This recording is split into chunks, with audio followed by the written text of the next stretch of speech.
Raisiko fifaliana sy aravona hatrany ry mpijery malala ry mpiaino malala ny miaraka aminao indray am'izao takariva fa enina tafiditra ao anatin'ny oramasiny sabata isika ankehitriny ary isaorantsika Andriamanitra fa zany rehetra izany dia noho ny fahasoavany sy noho ny fitahiny avokoa.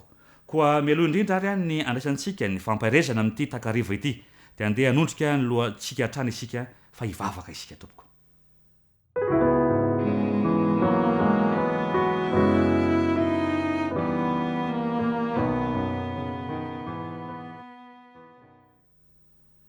Ray malalo ankehitriny izahay raha hanokatra ny teninao toy ny mazatra tompo ny fanorenay dia ianao kosa hanokatra ny fonay ka handraisanay hatrany ny fitahina afa amin'izany teninao izany. Mitenena Jehova fa meno izay mpanomponao amin'ny anaran'i Jesosy. Amen.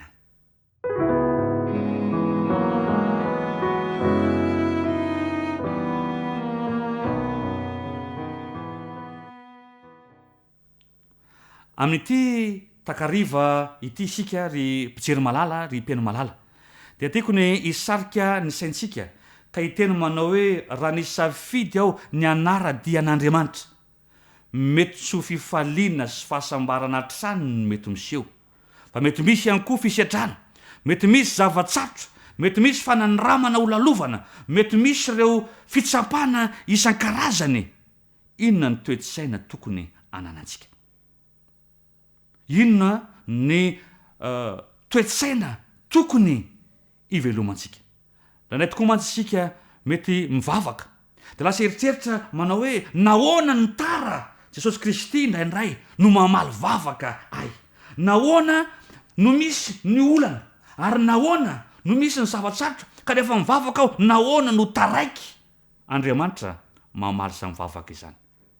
Ry mpijery malala ry mpiaino malala, tsy Jesosy Kristy no olana, tsy any amin'Andriamanitra no olana, fa avy amin'olombelona, avy amiko sy avy aminao no mahatonga izany. Andeha ka tantara anankiray isika amin'ny soratra masina ary izy tomantsika fampairezana amin'ity anio ity. Izany ditantsika eo amin'ny Jaona 1:20 ka hojerevantsika ny tantara manomboka eo amin'ny 1 ka hatramin'ny farany. Manasanao mba hamaky izany toko ray manontolo izany rehefa manana ny fotoana ianao, ilazana mantsy izy ity nananganan'i Jesosy Kristy any Lazarosy tamin'ny maty. Inona le olana avy amiko izay mahatonga antsika mieritreritra fa tara indraindray ny valim-bavaka. Ny tena olana mantsy eo ampiarahantsika an'Andriamanitra dia ilay tsy fitovian'ilay fomba fijery eo amintsika sy Andriamanitra. Raha mijery isika eo amin'ny 2:4 amin'ny Jaona 1:20 dia hozy amin'anaran'i Jesosy, ary rehefa ren'i Jesosy zany dia hozy tsy ho fahafatesana no anton'izany aretina izany fa ny fampisehoana ny voninahitran'Andriamanitra mba hankalazana ny anaran'Andriamanitra. Satria i Maria sy Marta ry havana rehefa nahita ny Lazarosy narary dia ho faty no fahitany azy, fahafatesana no fijeriny azy. Fa Andriamanitra kosa, Jesosy Kristy kosa rehefa nahita izany dia hozy hoe tsy fahafatesana ny anton'izany hozy fa fanehoana ny voninahitr'Andriamanitra, anehoana ny voninahitr'Andriamanitra. Ndraindray manoloana ny fitsapana, ny zava-tsarotra, ny fanandramana lalovantsika hafa ny fomba fijerintsika. Hoe ty zavatra mahazo aty, jerevo iteraka fahafatesana ho aty, tsy mety ho voava ity sy ny maro samihafa. Kanefa avelan'Andriamanitra iseho reny eo amin'ny fiainantsika satria ny fijerin'Andriamanitra kosa dia hafa satria fantany fanehoan'Andriamanitra ny voninahiny izany ozy. Ny lesona voalohany dia zao ry mpijery malala ry mpiaino malala, hitan'Andriamanitra io olana eo amin'ny fiainantsika io, eo ampanarahantsika an'Andriamanitra fantany ny mahazo antsika ary fantany ny hafarany izany zavatra izany. Ny anjarako sy ny anjaranao teny matoky an'Andriamanitra ka hanaiky fa io zavatra miseho eo amin'ny fiainako io anehoan'Andriamanitra ny voninahiny io. Fantany ny fihafarany io, manana vahaolana ny amin'izany Andriamanitra. Ny fihevitra ozy tsy mba fihevitrareo ary ny lalako dia tsy mba ho lalanareo. Ny faharoa dia ity ny olana eo amin'ny fotoana. I Maria dia nieritreritra sy Marta fa tokony ho sitrana androany Lazarosy, ary ny teny izy miverina indroa le teny manao hoe Jesosy eo, raha teto ianao dia tsy ho maty ny anadahako. Miverina indroa zany. Ary eo amin'ny andininy fahaenina nefa dia hono ambaran'ny ten'Andriamanitra manao hoe koa noho ny reny Jesosy fa narary Lazarosy dia mbola nitoetra indroa andro teo amin'izay nitoerany any izy. Mbola nijanona fotoana vitsy teo amin'ny toerana nisy ihany Jesosy. I Maria nefa nieritreritra fa tokony ho sitrana androany izy. Kristy mbola nijanona tany amin'ny toerana nisy azy. Eo am-panarahantsika dia an'Andriamanitra ka manoloana ny fitsapana sy ny zavatsarotra, aza teren'Andriamanitra hanaraka ny fotoanantsika, fa mety izy isika hanaraka ny fandaharam-potoana an'Andriamanitra. Satria eto amin'ity Jaona 2:10 ity, ny fotoana ampiasain'ny olombelona dia ilazana an'ilay hoe amin'ny teny grika ilay hoe kronos, fa ny an Jesosy kosa ilay fotoanany dia ilay teny grika hoe kairos, ilay fotoana tena izy. Keo am-panarahantsika dia an'Andriamanitra, aoka tsy ho terentsika Andriamanitra hanaraka ny fotoanantsika manao hoe Andriamanitra tokony zao hoe, tokony zao hoe, tokony androany e, tsia. Fa mety eza kosa isika anaiky sy teny an'Andriamanitra manao hoe tanterao ny fotoana izay fantatrao fa masoa. Voariny, namboariny isika, nanapa-kevitra hiara-dianina isika, fantany masoantsika, fantany fotoana mety hanatanterahana izany eo amin'ny fiainantsika, fantany fotoana mety hamaliana le valim-bavaka izay nangatantsika. Ekeo le kairos n'Andriamanitra, fa aza terena izy hanaraka le kronos maha-olombelona. Ohatra anankiray mandrakariva tiako loatra ny amin'ny ohatra ny mpanao mofo. Ny mpanao mofo matianina sy mahay dia mahafantatra fa ity mofo ataoko ity dia rehefa ampidiriko anatin'ny molina izy ity ka atsofoko anatin'ny laforo 30 minitra io dia masaka. Mahay an'izany ny mpanao mofo matianina. Ka raha ataon'ny 20 minitra lay réglage lay laforo dia ho zarara masaka le mofo. Ary raha ataony mihoatra ny 30 minitra ny réglage dia ho mety ho may aza le mofo. Ary fantatr'Andriamanitra ny fotoana mamety ny fiainako sy ny fiainanao. Fantany mamety ny siny le valim-bavaka eo amin'ny fiainako sy ny fiainanao. Avelao le fotoana an'Andriamanitra. Raha terentsika ny zavatra rehetra ho tonga aloha, mety ho mantamoaka ny zavatra ho azontsika. Fa raha velantsika Andriamanitra hanatanteraka ny fotoanany le tena izy, dia le valim-bavaka tonga lafatra no azontsika. Ary ny fahatelo dia ity, ny olana teo amin'ny firesaka fiantsoana izany.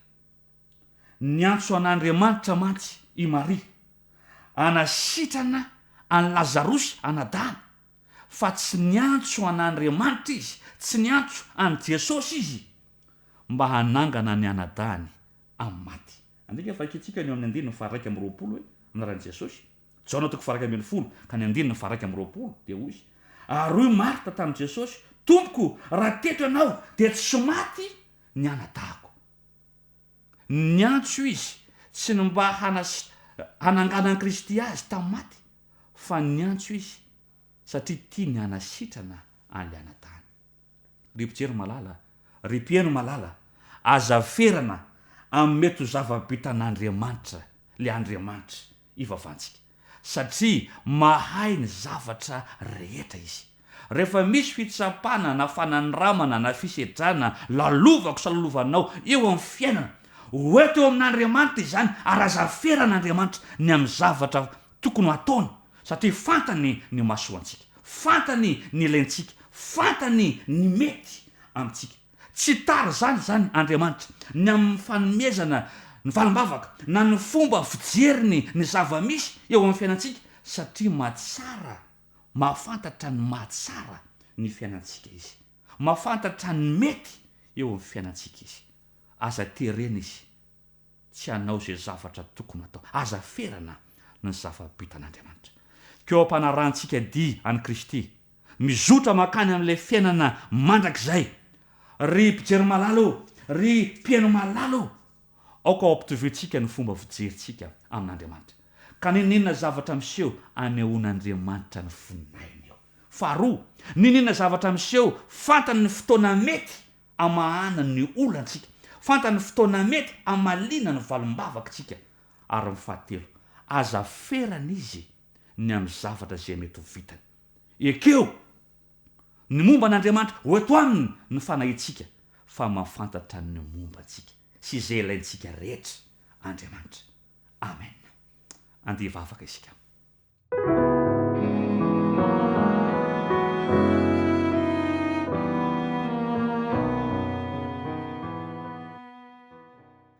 Ray malala ohatranao izay ny amin'ny teninao tamin'ity anio ity.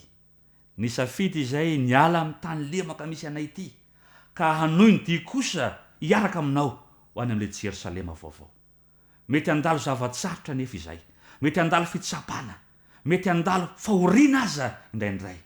Ray malala ampianaro izay mba hanana le fomba fijerinao. Ka ninona miseho dia ho tsapanay fa hanehoanao ny voninahitra izany. Ray malala ampio koa izay ampianaro mba hay ametraka ny fotoananao eo amin'ny fiainanay fa tsy hanery anao kosa hanaraka ny fotoananay.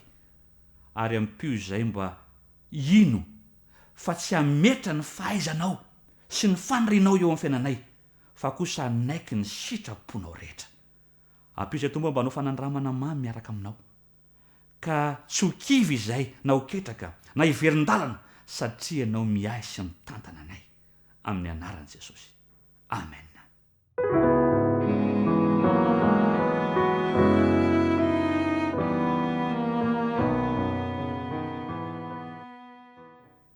Tapitra hatreo aza ry mpijery malala ny fiarantsika tamin'ity herinandro ity. Ny faniriana dia ny atonga izany teny izany ho zava-misy eo amin'ny fiainako sy ny amin'ny fiainanao ka nampahantsika hevitra tsy hijanona eto amin'ity tany lemaka ity. Jerosalema vaovao ny tanjona, any ny toerana tian'Andriamanitra hisy anao, mijoroa na inoko idona na inoko hiatra. Ny vetranan'Andriamanitra ane ho aminao, ny fanainy ane hitaridalana anao ho amin'ny marina rehetra ka ho toditsoany amin'ilay Jerosalema vaovao izao sy anao. Manao velomantsika indray ny tompo ane ombantsika.